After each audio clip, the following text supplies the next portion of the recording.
بسم الله الرحمن الرحيم الحمد لله رب العالمين وأفضل الصلاة وأتم التسليم على سيدنا محمد وعلى آله وصحبه أجمعين لله تبارك وتعالى. I praise Allah تبارك وتعالى. I ask him subhanahu wa ta'ala to send countless blessings and salutations on our Prophet Muhammad sallallahu alayhi wasallam, his family, his companions, and all those who follow them in excellence until the day of judgment. And I ask Allah tabaraka wa ta'ala to grant us the sincere and noble intentions. Insha'Allah tabaraka wa ta'ala, I want to share in this brief scattered thoughts this morning the importance of sticking to our tradition, which is the practice of al-Islam, Deen al-Islam, the deen of al-Islam, the religion of al-Islam, according to the methodology of Ahl Sunnati wal Jama'ah. And there is context why I'm having this discussion.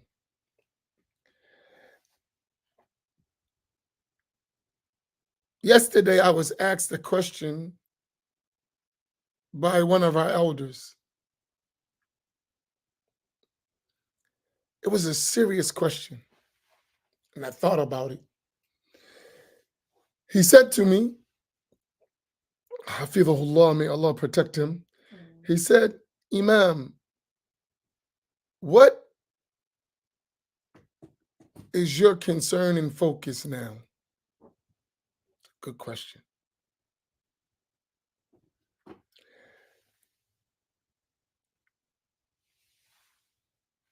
And the question really to me was significant because the questioner was an elder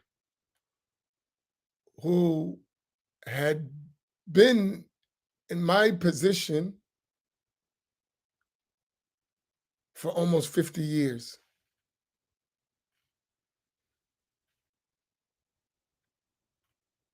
And as an elder, talking to a younger Imam who's got gray and becoming an elder himself, he was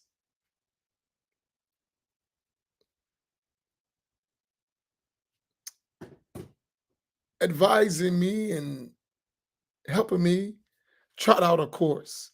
So I responded by saying, my focus, what I'm concerned about, is tomorrow. And educating the people around me so that they will leave a legacy that is beneficial for those who would come after them, meaning tomorrow. That's my concern. So I mentioned that's one of the objectives of the Islamic Summit. Actually, that is the reason why we're having the Islamic Summit next month in Atlantic City.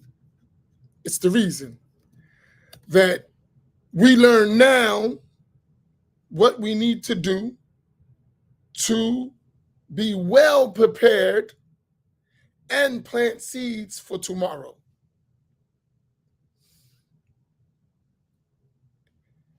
at this stage,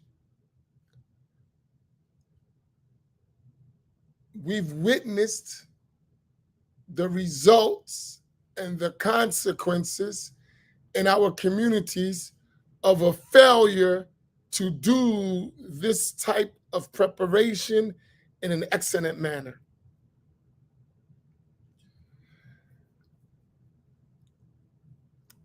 And as I mentioned yesterday, the first step to that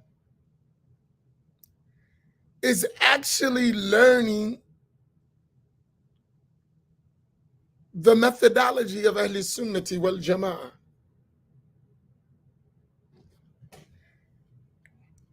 To this day, in our communities, that knowledge is not well known and established among us. To this day. By talking to the elders, you realize that it was present before, but not preserved. It was present. But when you talk to the elders, and yesterday I talked to several elders, very influential elders, who have been in the work of da'wah in our communities for 45, 50 years. I talked to several of them yesterday. Main figures. And I realized that all of them and the people at the time were confronted with different circumstances that made them focus on different things. And sometimes that resulted in the neglect of important things that today may be important to us because we're not facing the same circumstances that they're faced in their time. Every time has its challenges and obstacles. So at each time, there's different things that people are going to focus on. One of the elders said to me, and he was studying in the late 60s and early 70s, one of the rare African Americans studying abroad in Egypt, in Saudi Arabia, in the 60s and 70s. As he put it, right out of high school, I went overseas to study, which in those days was like strange. And he said to me, he said, for us being Sunni, and when we say Ahl Sunnati wal Jama'ah, it means Sunni, the same thing. So Ahl Sunnati wal Jama'ah equals Sunni Muslims. He said, in our time, and he's a very knowledgeable person, one of my mentors and teachers. He said, in our time, in those days, being Sunni meant that there was no prophet after Prophet Muhammad sallallahu alaihi wasallam. That's what we understood to be a Sunni. No prophet after Muhammad sallallahu alaihi wasallam. So in other words, for them, being Sunni was meaning you're not in a nation of Islam.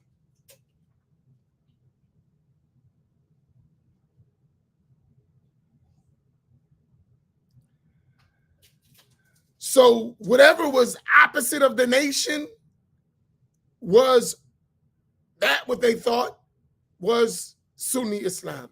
In those days, they called it Orthodox Islam, right? So even though they were studying in Egypt and Saudi Arabia, their concern was not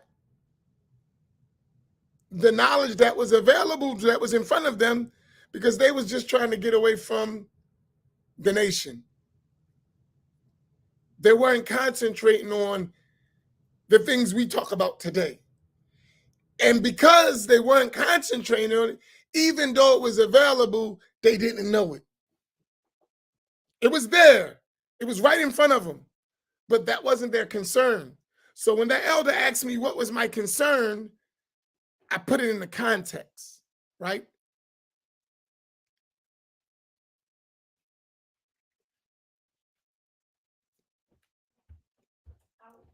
So for us, I think there is a big concern for us to understand what is Ahl Sunnati wal Jama'ah, what is a Sunni Muslim, and the methodology of being Ahl Sunnah or Sunni. What is the methodology? How do we do that? Not just the name, but the reality of it. So I want to talk about that.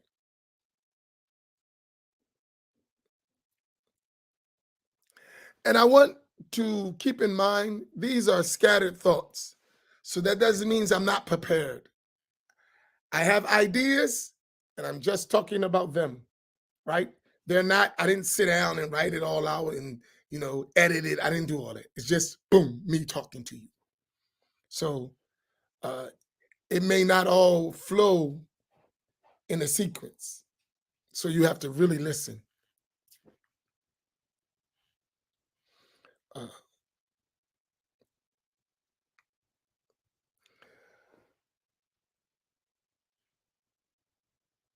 We live in a time, I hope you all aware of this, that people say, Ahl Sunnati wal Jama'ah,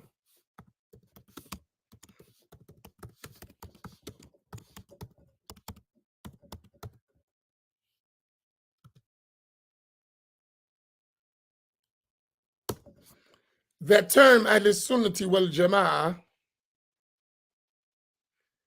and they mean different things by it. But the name is the same. But what they mean by it is different. To the extent that the differences are diametrically opposed in some cases. And in some cases, they are the same because the route by which it came is all the same. But there comes the issue of interpretation, interpretive differences, which lead to diametrically opposing views in some issues. I want to ensure that you're following me.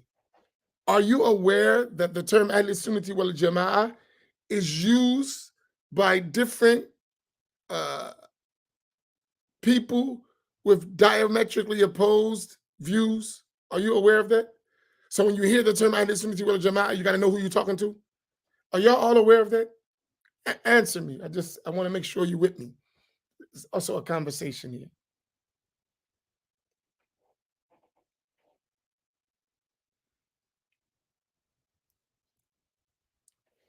Good. So you may go, for instance, to a masjid or to a center, and it will say, Masjid Ahl Sunnati wal Jama'ah, Musalla Ahl Sunnah wal Jama'ah, Markaz Ahl Sunnah wal Jama'ah, for instance. And if you went in there and you listen to the instruction, you may notice that it's not the same. If you are an observant listener, observant. Some people, they just go, we Muslim, and that's it. They don't really care about their religion like that. They just, I don't, the Buddhist can lead me. Long as he say, La ilaha illallah Muhammadur Rasulullah, it doesn't matter. You got those type of people. We're not talking about them. They have no understanding of Islam at all. You do realize there are people like that, right? Long as you say, La ilaha illallah Muhammadur Rasulullah, no matter what views you have, it's fine for them. It's not Islam. There are rules in the religion, and we have to follow them. There are rules, and there are levels of innovation, misguidance, and some of them lead to there's not even Islam no more. So that exists. So we're not talking about that. We're talking about the one who's observant, who's paying attention, who cares about learning their religion properly. We're talking about that person. So you would have to discover what we're talking about when you observe these things. So when we say Ahl Sunnati wal Jama'ah on this platform, we're talking about the basic three fundamental sciences of Islam that were mentioned in the hadith of Jibril. When Sayyidina Jibril asked the Prophet Muhammad sallallahu alaihi wasallam, the hadith is related by Imam al-Bukhari and Muslim in their respective books of Sahih. He asked them about al-Islam, al-Iman, and al-Ihsan. And the Prophet sallallahu alaihi wasallam, when he answered about Islam, he talked about matters which indicate the science of al-Fiqh. When he talked about al-Iman, he talked about the sciences that indicate al-Aqidah, or the subject matter of al-Aqidah. And when he talked about Ihsan, he talked about the subject matter that is related to the science of at-Tasawwuf. So the primary sciences in Islam are the sciences of al-Aqidah,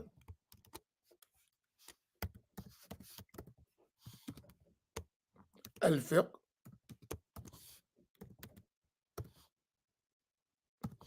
and at-Tasawwuf.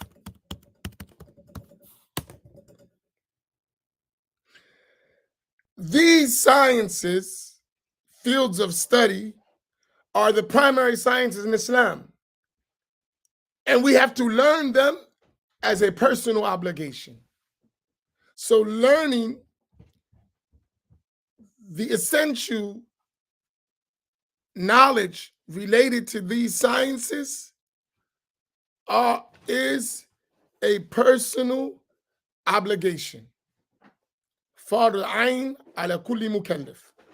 A personal obligation, every morally responsible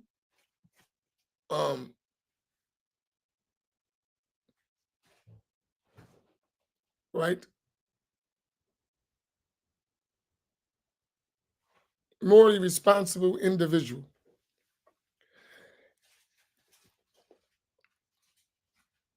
Ahl Sunnati wal Jama'ah have developed systematic structures of learning each of those sciences that are primary sciences, as well as other sciences that are secondary sciences that you need to learn to properly understand and implement those three sciences.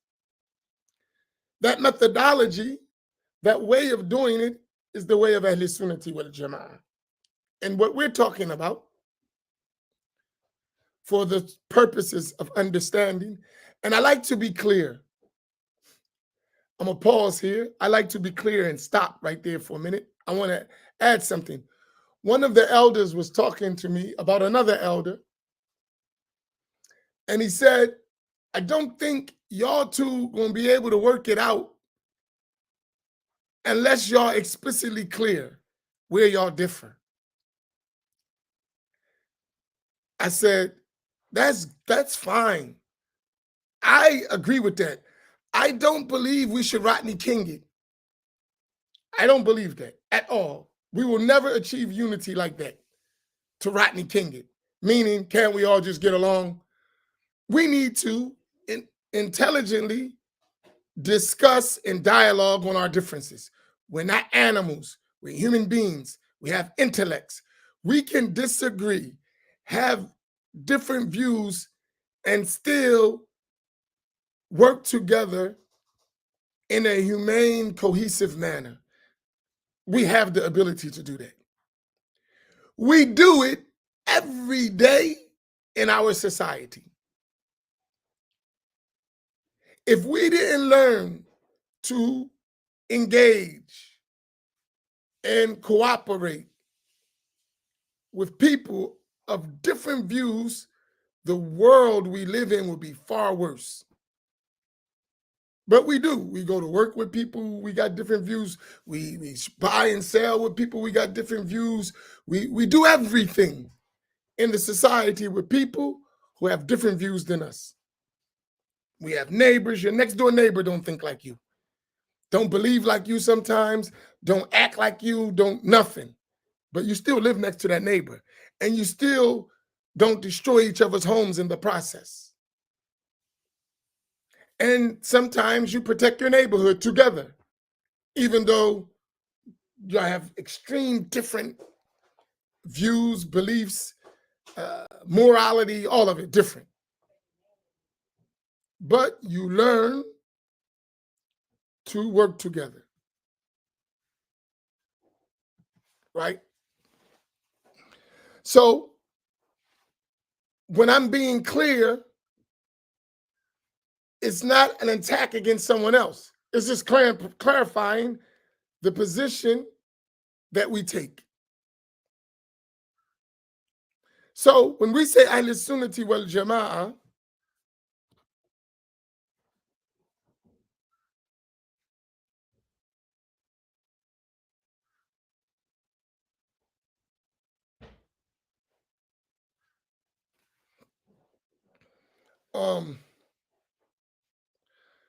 we're being clear. So let me be clear. When we on this platform, in our tradition, we're talking about adhering and sticking to the tradition. In those primary sciences, and I want to talk about all of these different sciences at another time. In the primary sciences, the methodology by which we learn are madhahib, schools of thought, and turuq, spiritual paths. So when we're talking about aqidah, when we say Ahl Sunnati wal Jama'ah, we mean, as I mentioned yesterday, al-Asha'ira wal Maturidiyya. So whenever we say in our traditional classical Sunni understanding, and we're talking about the science of aqidah, we're going to follow the methodology of al-Asha'ira and al-Maturidiyya. So that's in aqidah. In aqidah, the Sunni Muslim, Ahl-Sunnati wal Jama'ah, as we know it in our tradition, is following the methodology of al-Asha'ira, the Ash'ari school of thought, and or al-Maturidiyya, and the Maturidi school of thought. That's in our classic definition. That's what we say a Sunni, and he's in aqidah. That's the normal position we're going to take. Is this point clear?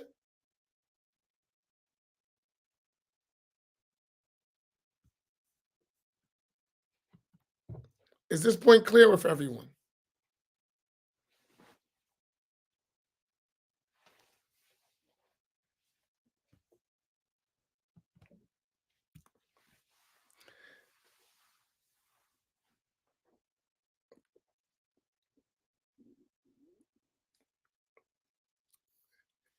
And I don't mind your questions if the questions are sincere.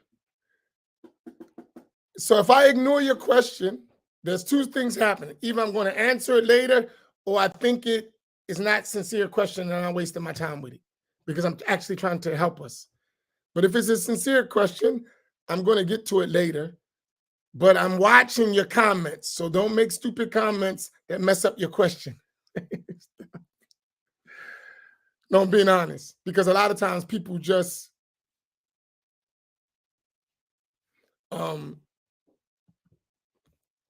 they just, baiting. So if that's not the case, be patient and don't add too many statements to your questions. Because when you ask a question and you start making statements, that question is no longer a question, it's a statement. So don't do that. So your question is not confused as a statement. Keep it as a question. And then be patient till I answer. All right.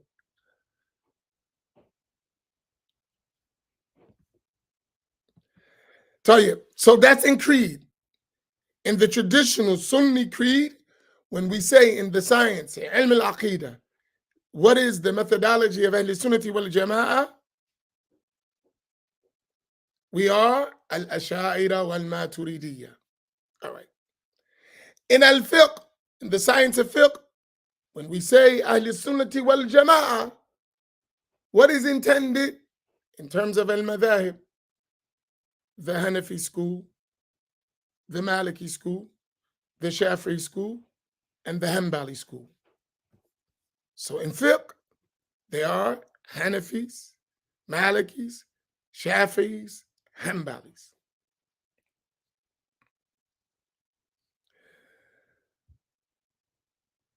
Then, in that third science at Tasawwuf,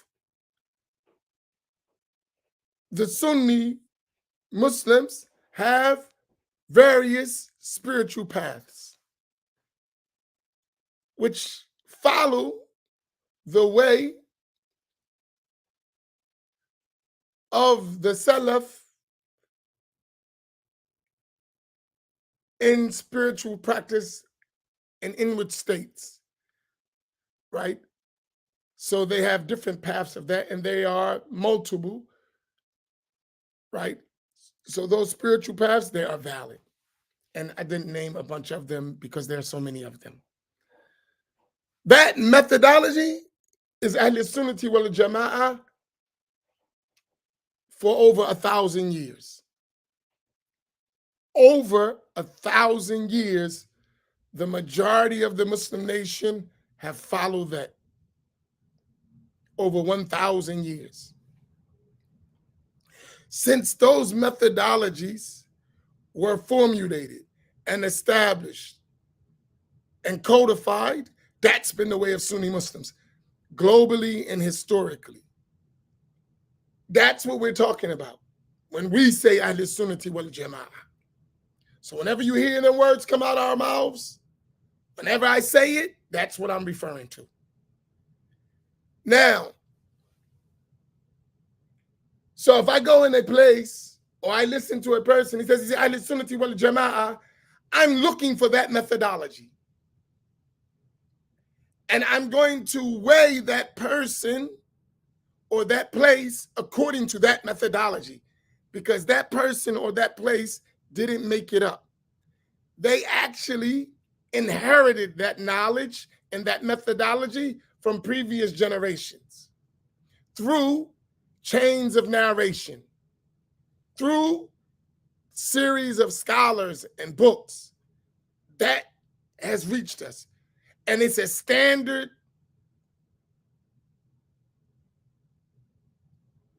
system and structure. It has its scholars, it has its books, it has its principles, it has its main followers. All of that exists in every madhab and in every path. It's traceable, in other words, right? That's what we understand when we say Sunni. So whenever we talk about Sunni, we're talking from that context. We're no longer talking about Sunni that there's no prophet after Prophet Muhammad. That's not what we mean, right? That's an aspect of it. When we talk about Sunni, we're talking about that foundational structure in the primary Islamic sciences. And then there is a methodology in the secondary sciences.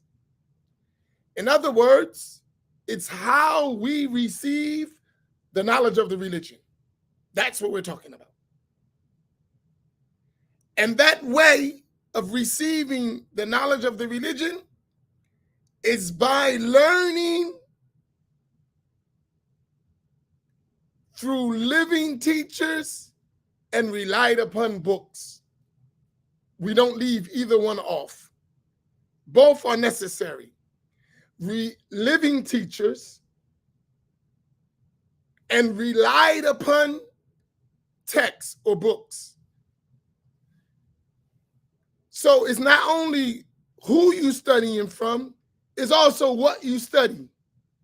Both of them are important in the methodology of Ahl Sunnati wal Jama'ah.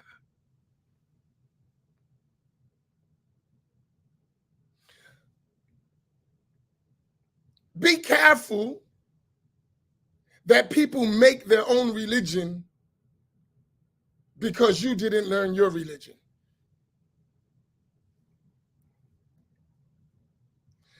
Our deen is protected if you learn it properly. The religious knowledge of Ahl Sunnati wal Jama'ah is protected if you learn it properly.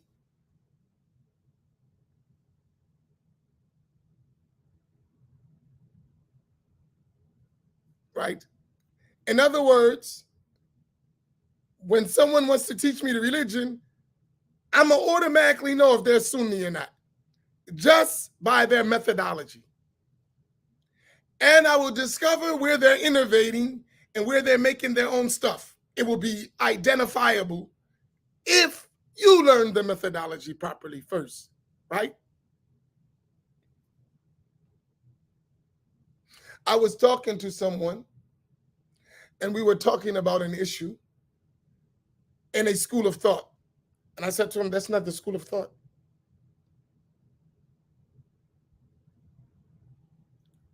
So the person was saying, yeah, this. I said, these books are not the reliable books in the school. What are you talking about?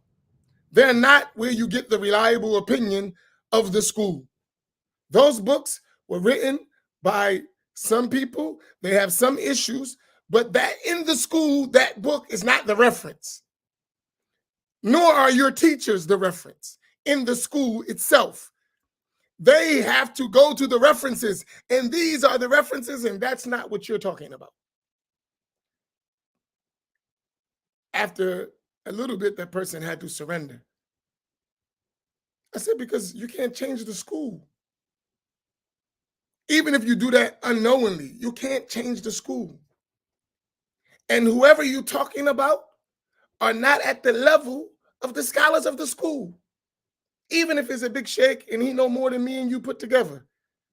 But he's still under the methodology of the school. He cannot make his own stuff. He can't.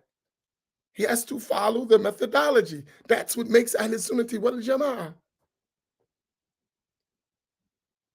Do you follow the point? We said it's over 1,000 years. If you live in today, that means whatever you're talking about, unless it's a new issue, has to be found in the previous generations of the school, in its books, and with its scholars. The only way you're going to have something new is a new issue, and even that new issue is going to be solved by the principles established within the school, by the usul of the school. It's not just you do what you want. It don't work that way. That is a methodology here, right? You can't just make your own stuff as you go along. You can't. It's a structured system. You can do it, but you can't attribute it to the school. So let me rephrase that. You can do whatever you want. People do. But what you're doing is what you're doing. It's not attributed to the school. And we have to learn enough to distinguish between the two. Do you got y'all follow me?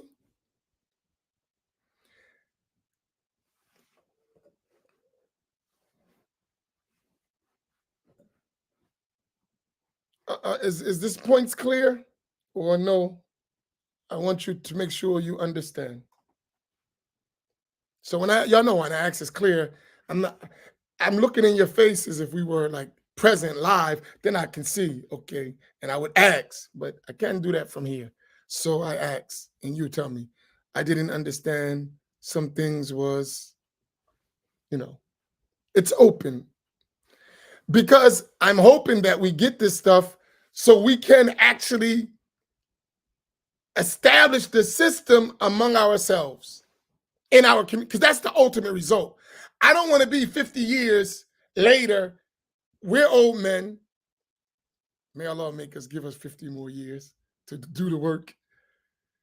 And the youngsters are coming to us and we saying the same thing that the elders said to us. There's no advancing of real establishment. We still, no, we have to become on par with the world, right? We actually have to one day get to where American scholarship is respected like any other scholarship.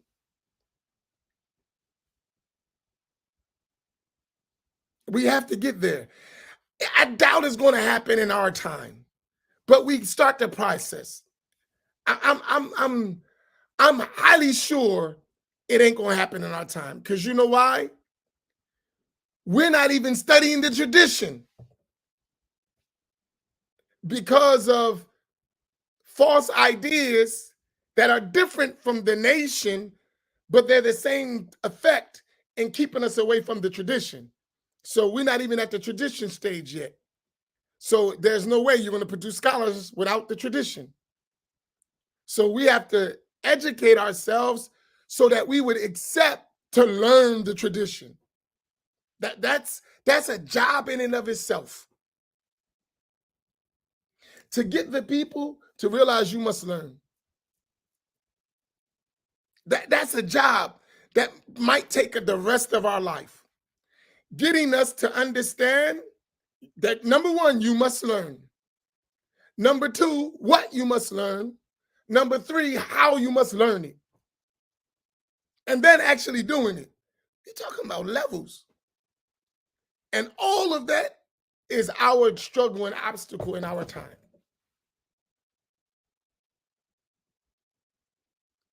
Because the obstacle that's in front of us tells us that we don't need none of that. Just do it yourself. Like Nike, just go do it. So it's a work. So that's Ahl Sunnati wal Jama'ah, as we say. I'm going to come back and go further. So as I said, Ahl Sunnati wal Jama'ah. Does everyone understand it? Do you have any questions about it? And don't be shy. If you don't understand what I mentioned, ask. I'm going to open up because I'm almost out of time for the questions. And some of you, I got some of your questions, and I'll put them up just so everyone can see them. How does one find a real Sufi sheikh in today's time? Or is the time long gone? In America, is it possible? Or does one have to go overseas to Yemen or something? That's a question that's asking about an opinion. I don't believe you find a Sufi sheikh. You're asking me. I believe the sheikh will come to you when you're ready. And when you're ready, it means you need to learn your religion first. So you don't find a Sufi fake, not a sheikh. Usually when someone's looking for a sheikh, they're guided by their nafs. And that's dangerous. Usually. There are exceptions. So I would say you learn the religion properly. You practice. And Allah will send you that spiritual guide when it is time, when you are fit for it. But if you go looking for it from observation and experience, most likely you're going to find yourself in some cult. And it may take you years to discover that you're in a cult and you need to get out of that. And all of us, at some point, who've been around for a long time, has fell into this type of problem. So if you want to avoid it, I would tell you learn the methodology of Ahl sound, and the sheikh will come. And Allah knows best. I don't think you need to go overseas looking for a sheikh. No. Especially in our time. That's what you need is right available in your area if you humble yourself. And the best thing in the meanwhile, I'll give you some advice so it's not and what this the Sufi sheikhs tell us. Since you don't have a spiritual guide that you've committed yourself to, abundant salah on the Prophet sallallahu alaihi wasallam, salah ala nabi, abundant, making different expressions of salutations and blessings on the Prophet sallallahu alaihi wasallam, and find you a good companion to travel with who's striving just like you, and y'all serve as support and for one another until the sheikh comes. That was sufficient. Or as my teacher told me, have abundance of reading of Al-Quran, abundance of hadith, and have a love for the people of Allah. Just a love. That itself will be sufficient until you get that spiritual guide. And Allah knows best.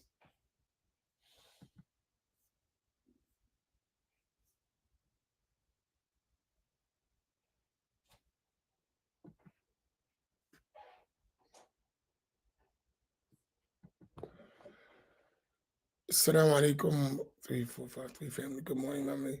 Should one learn Sharia before Tasawwuf? Practice first, or can it be done simultaneously? You should learn the Sharia. There is no Tasawwuf without the Sharia. So the Sharia in your term is learning the rules of Al-Fiqh, and before that, and simultaneous with that, learn the proper creed. So you learn the proper creed, you learn the rules of the religion, then you travel the spiritual path. No tasawwuf without fiqh. No tasawwuf without proper aqidah. So the aqidah and the fiqh should be learned prior to engaging in tasawwuf.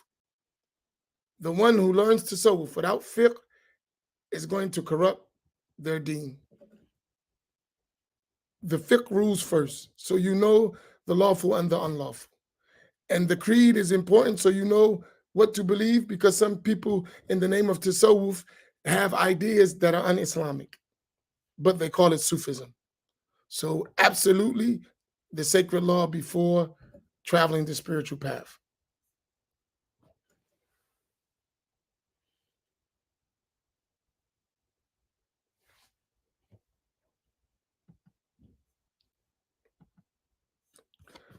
What about the real authorities? That term, authority, Brother Tariq, since you answered the question, are you there?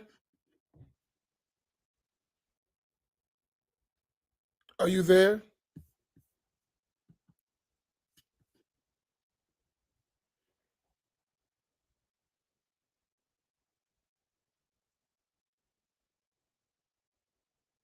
Okay, so I want you to listen clearly, right? What I'm getting ready to say. When we say authority, what do you understand? This is now I'm going to engage you. I'm not going to assume. I'm going to engage you, so you have to answer. Better yet, are you shy to come on? If I put the link, would you come on? You can cover your face. You don't have to put your face. You could just come on so I can hear your voice, so I can ask you questions and you can answer. Don't be all day. Do you mind? Or you prefer not to? And I will be nice and kind to you. But it's a dialogue. It's easier. You don't mind, or you mind? So you don't mind? You would come? All right, I'm going to give you the link. So I can just ask you, you don't got to impress. It's none of that. It's all just so it don't take long, so I can understand exactly what you're saying. Right? So here's the link. You can come on. You can just come on and log on, and I'll bring you in. You can cover your face. You don't have to put on your camera. Right? In fact, I prefer you not to put on your camera. Just I need to be able to ask you, that's all. And it goes faster. So authority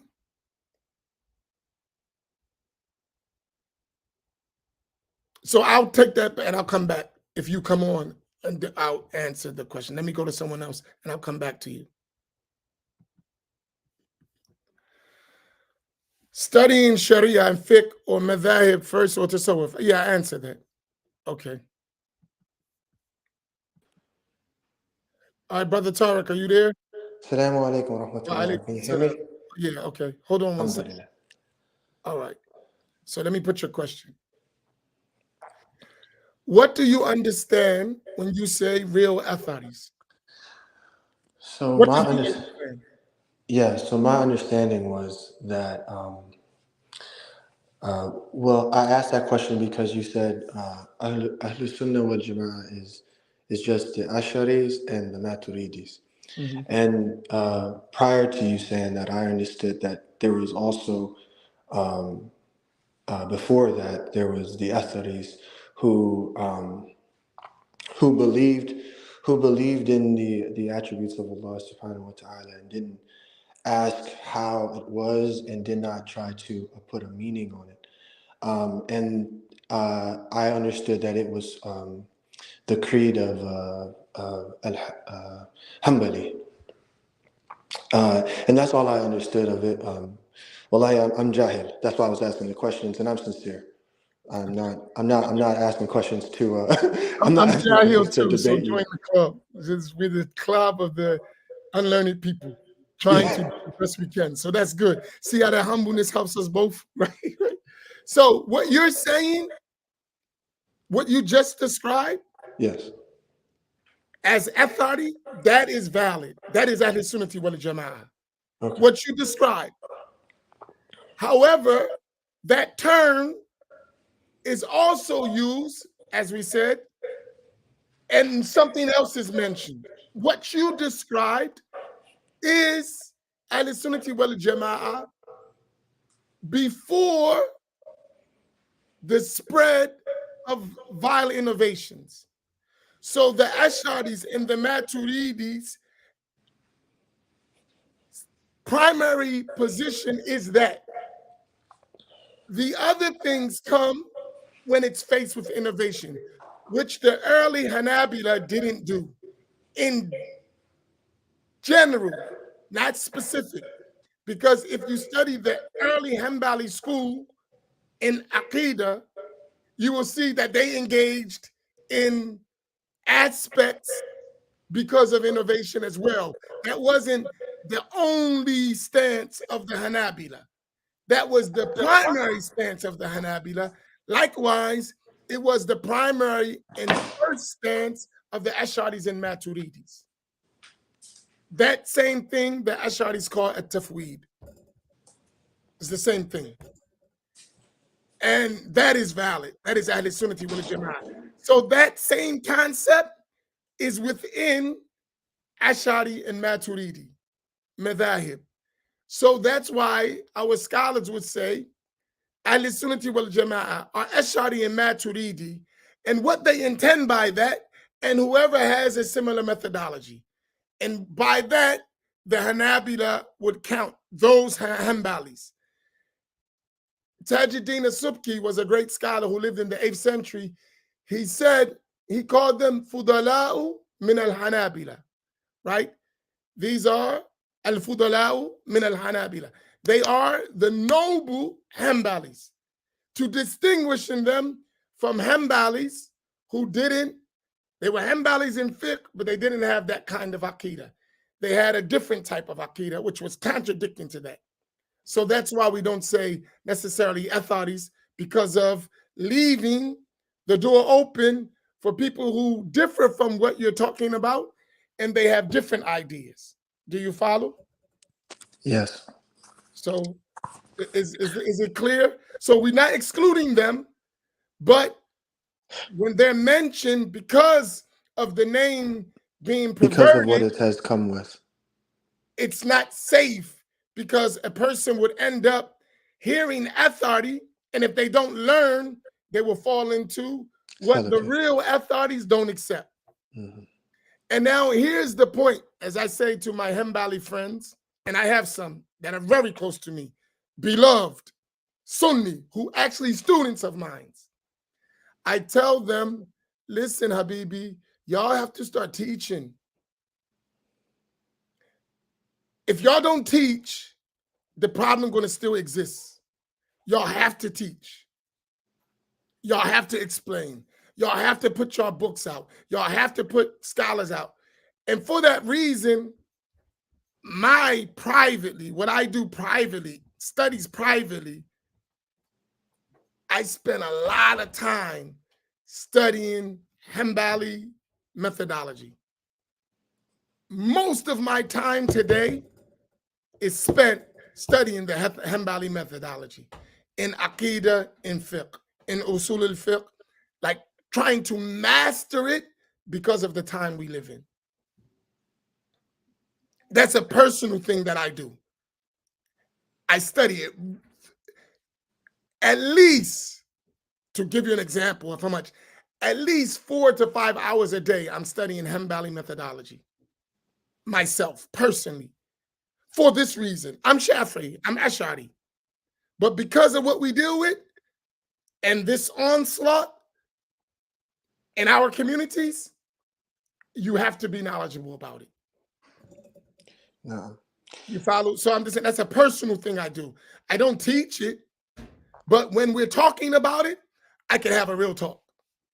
No. And so if we want to talk about the Hanbali madhab, the scholars, the books, I can have that to talk, just like I was speaking about the Ash'ari school or the Shafi'i school. I may not have all the details because I've been Ash'ari and Shafi'i most of my life, but the methodology is the same. You're just learning different scholars, different books, you know what I'm saying? It's just different in terms of the content, but the format is the same. So it's easy to do it because I'm familiar with it from my own madhab. Do you follow my point? So it's much easier. No. I know how to study. I know what books come first. I know scholars. I know levels of ijtihad. I know all that stuff. And all I gotta do is transfer. It's called transferable skills. So, and with teachers. So I sit, I listen, I learn, I ask, I question, I write. You follow my point? So I would suggest you do the same thing. Whenever you're learning, learn that subject well.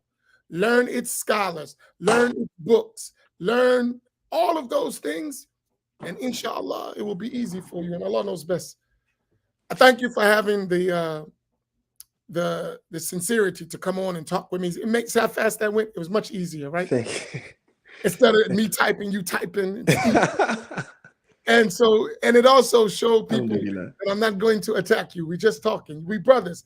We're all trying to learn. Alhamdulillah. And we got to love each other enough so that we learn. And if we're mistaken, we're mistaken. That's okay. We're going to learn by dialogue, by talking, by trying to understand each other, not arguing and debating, actually trying to help each other. Yeah, right now it seems like all people want to do is debate. No. And I realized that's not going to increase our ranks, just getting online and try to, debate everybody. And people spend so much time just watching debates or figuring out how to, take someone else's argument.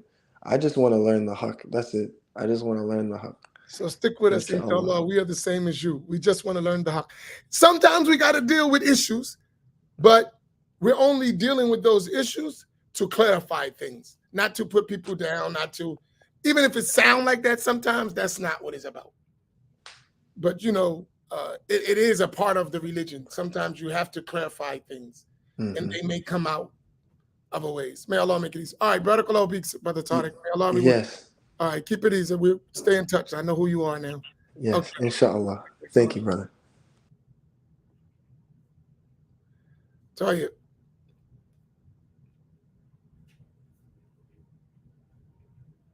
I saw questions. Let me get them.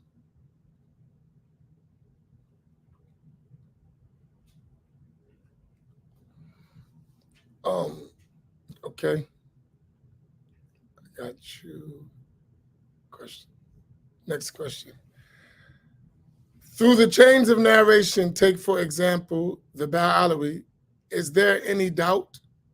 I heard a Wahhabi say Ba'alawi chain has a defect in Alawi being the grandson of Ahmed. Huh? Uh, I don't understand. There is no defect in the chains of the Ba'alawi lineage. That is the most well-known, pure lineage probably on the face of the earth for the family of the Prophet ﷺ. Like numerous. They have whole genealogy charts. I don't know what that person is talking about. And if you're talking about Alawi being the grandson of Ahmed, maybe that person don't know who that Ahmed is. Alawi, Ibn Ubaidullah, Ibn Ahmed, Ibn Isa, Ibn Muhammad, Ibn Ja'far, Ibn Muhammad, Ibn Ali, Ibn Hussein, Ibn Ali, Ibn Abi Talib, the cousin of the Prophet sallallahu alaihi wasallam. I don't know. That lineage is clear.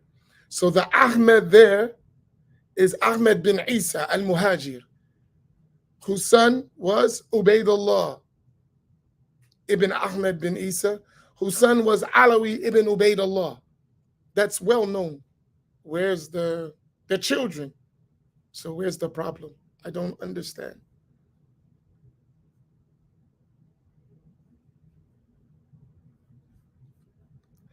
That's a well-known lineage.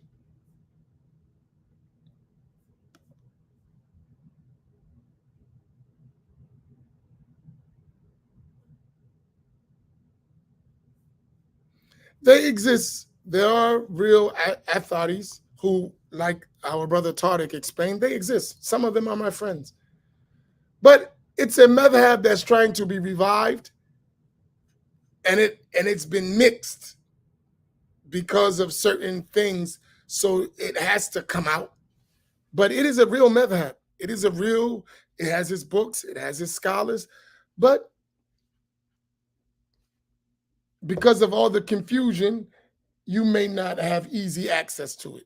And that's why I tell even the friends and teachers that I know, I'm like, y'all got to teach. Y'all got to teach. You're doing a disservice if you're not going to teach to our people, meaning because we just like slogans. So if you just give us a slogan, we're going to jump on it and get confused. You have to teach, right? And you have to be explicitly clear. You have to. And Allah knows best. If that's it, there's no more questions, I'll stop for the day and I'll come back tomorrow, inshallah. No, tomorrow's Saturday. No, tomorrow's Friday. Man, I'm getting old. Right? Tomorrow's Friday. I'll see you tomorrow, inshallah.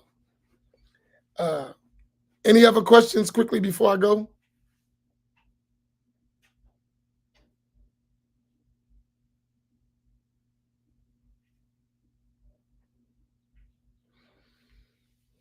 Oh, let me remind you.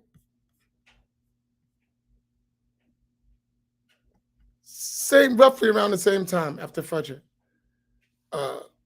Let me remind you while I'm doing that, I keep forgetting. Let me move this up.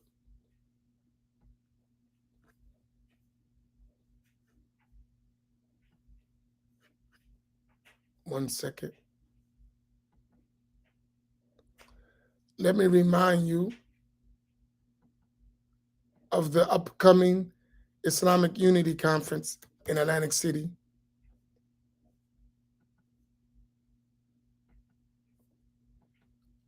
Which is coming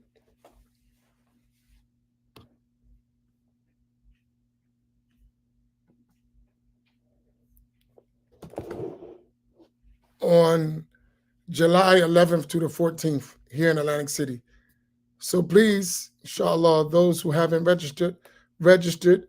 Also, there is discounted hotel information, and I should put that up.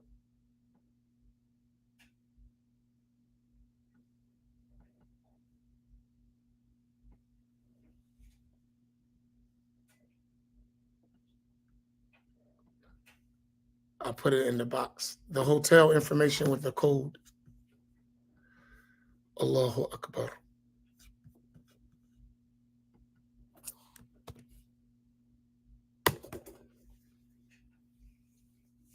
And there's commercial on our website.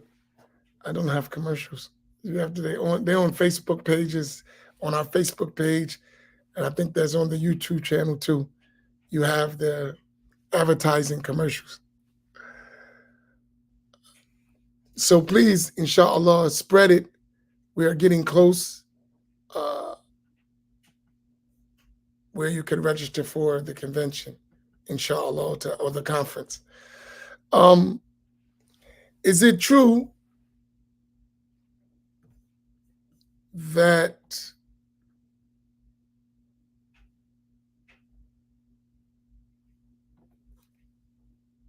wait 1 second.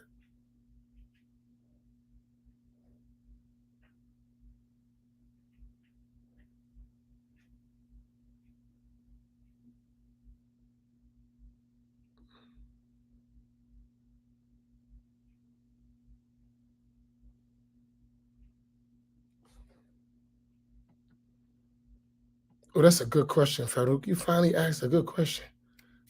Stop. All right, I'm just getting these questions.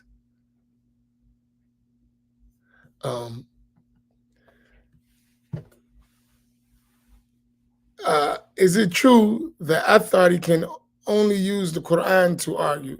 Authorities don't argue, so no. For if someone worshiped the sun, they can only use the Quran as a reference. That's why Ash'ari arguments came along. No, the authorities, you're talking about the true Hanbalis, they don't believe in arguing about the verse of attributes. They say what Allah said and stop. There's no argument. But then some of them did, and they use al-kalam to do it. That's in their books, right? But that wasn't the normal standard response. So that wasn't that they only can use that. They use ilm kalam. It's in their books. They use same stuff that Ash'aris used. That just wasn't the norm, but it's in their books.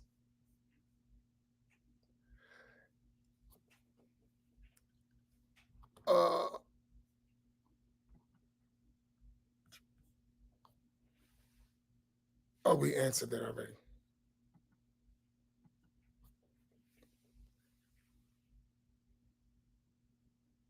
Yeah, tasawwuf, you don't have to go into the details of tasawwuf to be a good practicing Muslim, right? So at the minimum, tasawwuf is removing the blameworthy characteristics and adorning yourself with the praiseworthy characteristics. That's the minimum basis of tasawwuf, which is obligatory, what Imam Ghazali mentioned. If you do that, you don't need a sheikh and a spiritual path. If you can do that, even with the help of a brother, that's fine.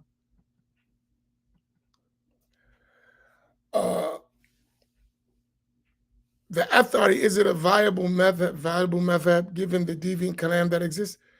You can't change the truth. The truth is the truth, even if there are deviant people. You just got to make sure you don't fall into the deviant beliefs.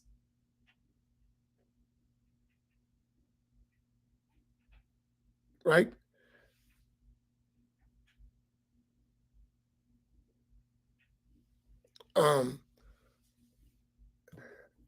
Let me say this about that.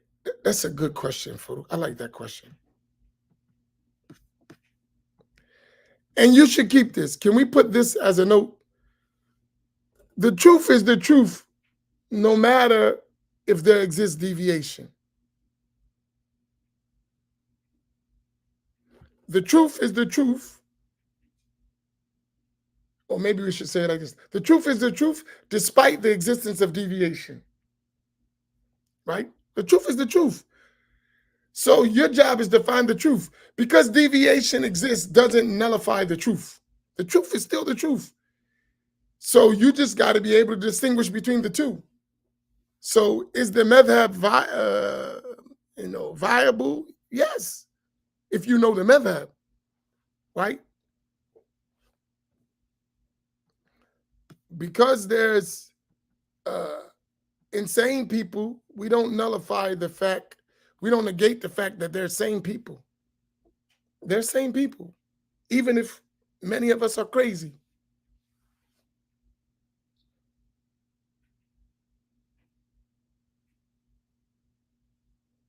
Right? So it doesn't matter.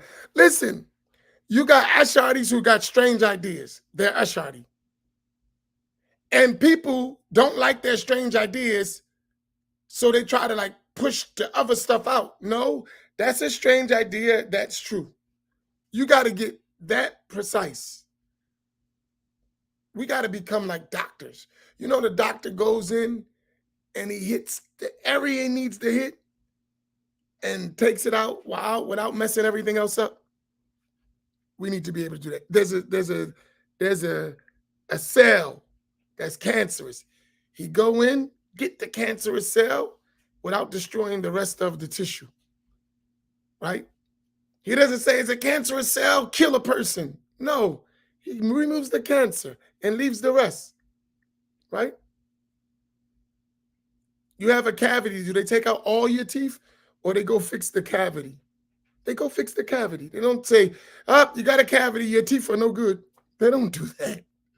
So the same case. If people got deviant ideas, we take out the deviant and the rest is Ahl Sunnati wal Jama'ah. Now, usually they tell you, don't listen to nothing because they don't think you intelligent enough to determine when something is deviant and to remove it. So maybe that is safe for you. But we ultimately got to be able to distinguish truth from falsehood. And we should learn well so we have that skill. Right? So if I make a mistake, you don't throw out everything I'm saying. You say he made a mistake right there. Take that mistake out. That's wrong. The rest of it is correct. Right? Not like we do. I'm waiting for him to make a mistake so I can throw him off the minhaj. I'm a human being. I'm going to make mistakes. Count on it. So are you. And the deeper your knowledge is, you're going to count our mistakes. The more you know, the more you're going to see mistakes from others. But if you really know, you're going to realize we're all humans, we make mistakes, and you're going to take out the mistake and keep the rest. When you really learn. Do you follow my point? You're not going to cancel a person because they make mistakes. You're going to remove the mistake. You're going to correct the mistake. What is right? You're going to say he was right in that. Watch these mistakes and keep going. That's it. That's a sincere person of knowledge. I'm not looking to cancel you. I'm looking to learn the truth. I'm not jealous of you. That's not my interest. But if you're spreading falsehood, then I'm going to mention that falsehood to fix it. But it's not about destroying you. I would rather you just get rid of the falsehood and just speak the truth. And sometimes you got falsehood because you don't know. Sometimes we have mistakes just because we didn't have access, not because we bad people. Some people are bad, I got it, but I don't think that's most people. Some people, they just don't have access. So I don't know. The mistake is there because this is all available to me, right?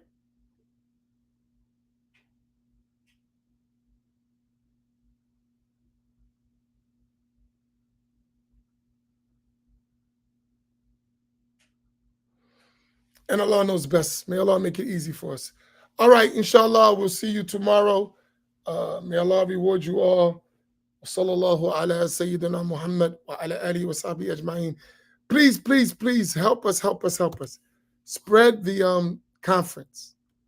Even if you cannot come, share it on your pages, spread it out. We're in the closing. We're trying to reach the maximum amount of people possible, right? Because this is an important thing. This is a very important event, and we need to get the word out. Social media controls how the word goes out. It's not easy these days to get the word out because they intentionally blocking stuff. So we need your help. to get the word out. So share it. Put the flyer on your background if you don't mind. In every way you can help.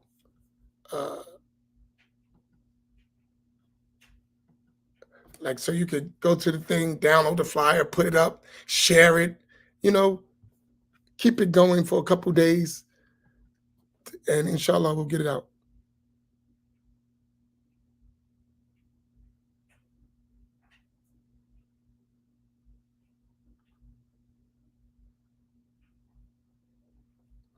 May Allah reward you, inshallah. We'll see you tomorrow, inshallah. Barakallahu bikum. Wassalamu alaikum wa rahmatullah.